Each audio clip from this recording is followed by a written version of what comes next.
questions. We'll start with Mr. Brock. Thank you, 5 minutes. Thank you, Chair. And thank you to both witnesses for physically attending today at our committee. Much appreciated. Question to Commissioner. Commissioner, you recently attended the commission headed up by Justice Rouleau, and you swore to tell the truth. Remember that? Sir, yes. And in the course of several lawyers asking you questions, you confirmed that at no point in time did you or any member of your organization request the Government of Canada to invoke the Emergencies Act. And you accept that particular statement today here at committee, correct? Yes, sir, I do. Minister Mendicino, Minister for Public Safety, on 13 occasions in the House of Commons, at various committees, during media reports to the press, television, indicated that law enforcement, including the OPP, specifically asked for the invocation of the Emergencies Act. Now, both statements can't be true. You'd agree with me that someone is lying. Well, I can. And you're not lying, sir. I so am not. So, you would agree with me, Minister Mendicino is lying to Canadians. Well, I can tell you that I am telling you the absolute truth, sir. At no point did I provide or request that the Emergencies Act be invoked. He perpetuated this lie by indicating that not only did you request it, that you got advice or he received advice either from you or a member of your legal team that the Government of Canada had met the threshold to invoke the Emergencies Act. And that you disagree with as well, correct? I did not provide any advice of that nature, nor am I aware of anyone from my legal team providing such advice. Right.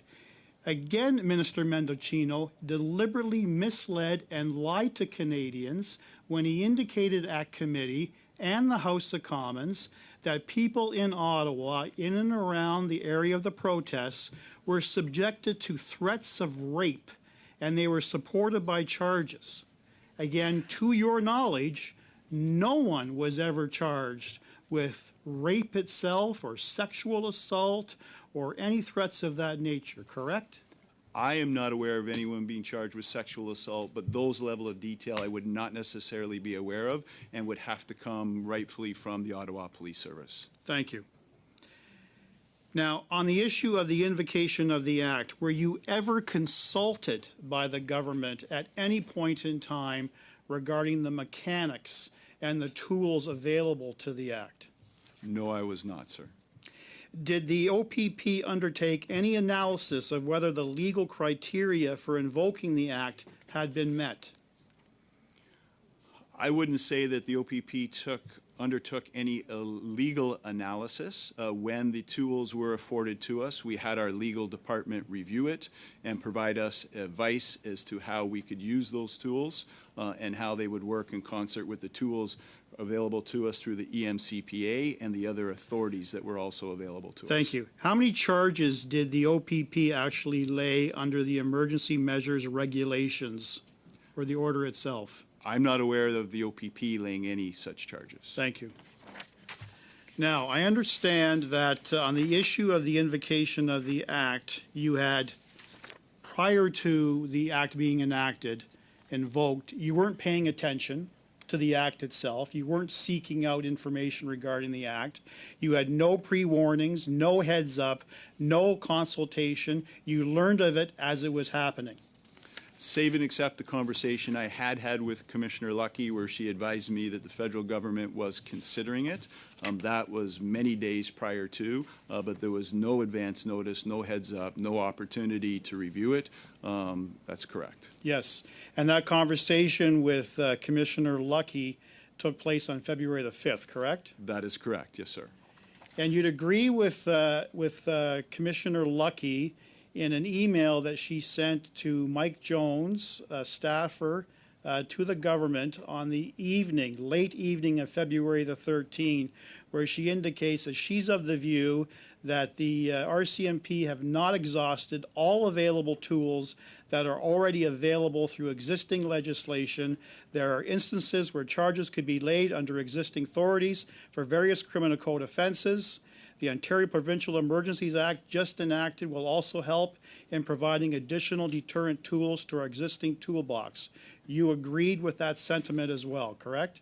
I do, yes. And on the issue of, But you will have 5 more minutes coming round next round. thank you. Thank you, Brock. Chair.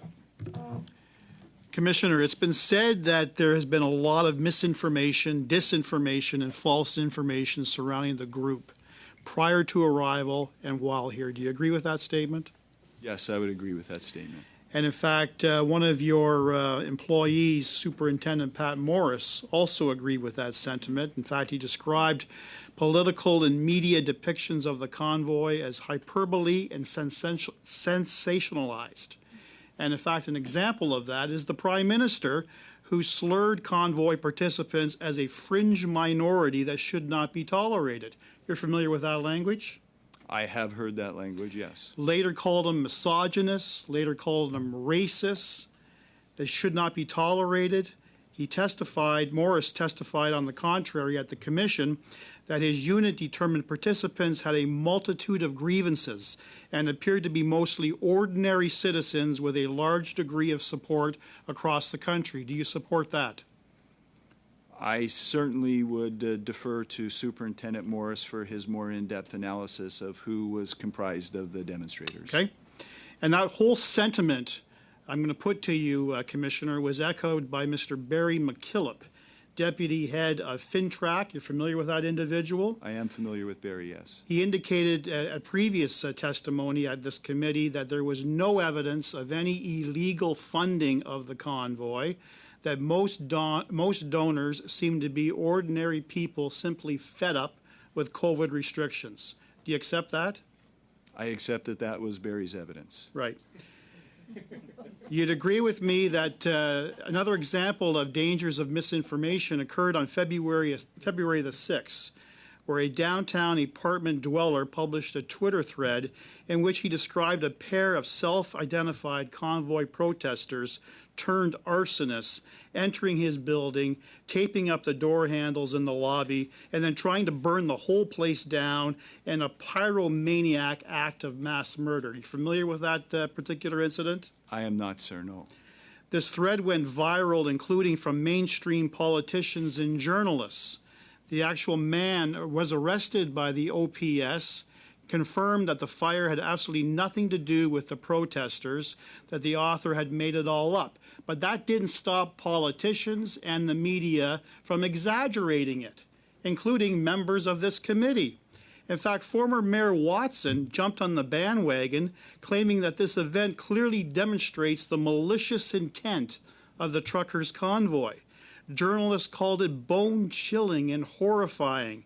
The NDP leader Jagmeet Singh and MP Charlie Angus cited the story as proof that the protester wanted to overthrow the government. The CBC radio invited the author of the hoax on its radio program. Former Minister. Your time is up. Thank you.